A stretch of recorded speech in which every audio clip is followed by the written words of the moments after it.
Hello and welcome to my professional development presentation on makerspaces in the school library. In this presentation, you will learn what a makerspace is, different kinds of makerspaces, and how to start your own makerspace. Makerspaces are popping up in school libraries everywhere. They offer student-driven learning and a chance to build a sense of community within your school. There's an opportunity for librarians to increase collaboration with not only students but teachers as well. A January 2017 Knowledge Quest article states that working with the classroom teacher increased the richness of resources for previously existing STEM opportunities in the school. The new resources provided a unique way for librarians to reach out to science and math teachers. Makerspaces are a great way to get science and math classes into the library.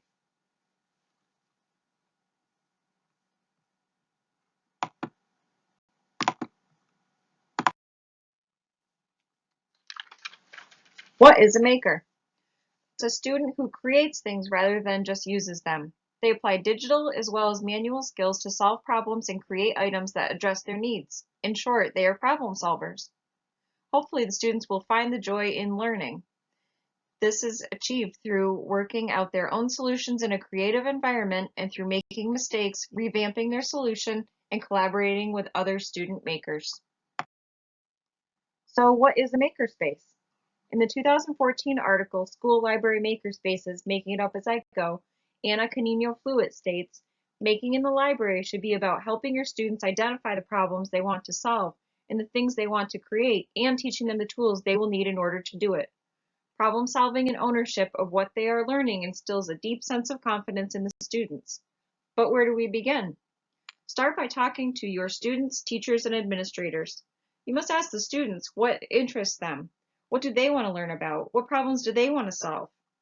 Anna Canino-Fluitt also writes, by providing students space and resources and inviting them to experiment, we can empower them to think of themselves as something as other than consumers. You must also consider your budget and space that you have. How much space do you have? Can you dedicate one corner or an entire room for makerspace things? Maybe your maker items are located in a cart on rollers so it can be easily transported to other areas of the school.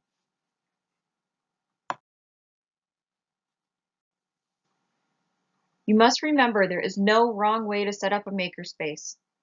You do need to consider, though, if you have the money to purchase high-tech items like circuitry kits and programmable robots, or will you go with things like Legos, household items to build things, or even a sewing machine in your makerspace.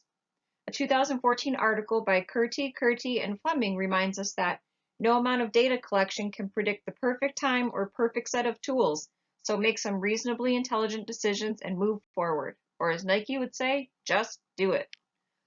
Things like Little Bits are magnetic reusable circuitry kits, and Sphero are programmable robots that can introduce kids to coding, are expensive, so it is important to always keep your budget in mind. Should I buy a 3D printer? Do you need a 3D printer or just want one? Is it in your budget? Will your students use the printer? Do you have someone on staff who knows how to operate and fix the printer? A 3D printer today can be bought for under $1,000. This is still quite a bit of money to consider putting into your library budget. A 3D printer can create a plastic replica of an item. They are great for things such as engineering skills or even jewelry makers. In an April 2016 article in Teacher Librarian by Kristen Fontecchiaro, she points out that it is essential to look at the community you live in when considering buying a 3D printer. She gives the example of a rural town where there are courses in taxidermy and making flies for fly fishing.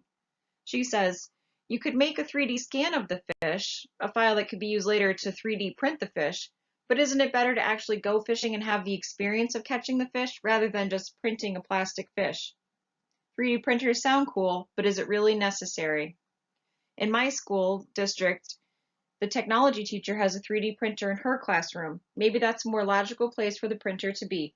Again, you must always consider what kind of makerspace you are creating. Libraries in the past have been seen as locations where information was absorbed, not created, and makerspaces change that. Smay and Walker also state that the world today is looking for open, curious individuals with innovative spirits who seek and take on new challenges develop rich thinking processes, and visualize unique possibilities.